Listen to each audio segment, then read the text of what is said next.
Suresh Gopi sir നമ്മുടെ ഈ ഒരു ഫ്ലവേഴ്സ് കോമഡി ഐറ്റം വേറെ വേദിയിൽ വന്നിരിക്കുകയാണ്. അപ്പം എന്നോട് സംസാരിക്കുക, നമ്മുടെ ജഡ്ജസിനോട് സംസാരിക്കുക, അങ്ങനെ ഒരു ഐറ്റം ഒന്ന് പിടിച്ചാലോ? ഞാൻ ആ വെല്ലുവിളി ഏറ്റെടുത്തു. നമസ്കാരം. നമസ്കാരം സാർ. പ്രിയമുള്ളവരെ, നിങ്ങൾക്ക് എല്ലാവർക്കും നമസ്കാരം.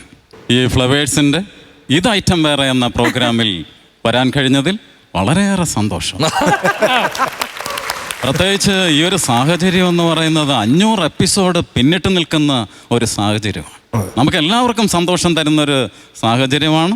ഇതിൽ പ്രത്യേകിച്ച് ഞാൻ എടുത്തു പറയുന്നത് ഒരുപാട് കലാകാരന്മാർക്ക് ഒരുപാട് അവസരം നൽകുന്ന, ഒരുപാട് ഓപ്പർച്യൂണിറ്റി നൽകുന്ന ഒരു ഫ്ലോറാണ് അല്ലേ. അതുപോലെ തന്നെ ജഡ്ജിങ് പാനലിരിക്കുന്ന വളരെ പ്രതിഭാധനന്മാരായിട്ടുള്ള കലാകാരന്മാരാണ്. പിന്നെ ഇതിൻ്റെ ഒരു ക്രൂ എന്ന് പറയുന്നത് നമ്മുടെ അർജുൻ ഡയറക്ടർ അല്ലേ. എല്ലാവരും വളരെ പ്രതിഭകളാണ്.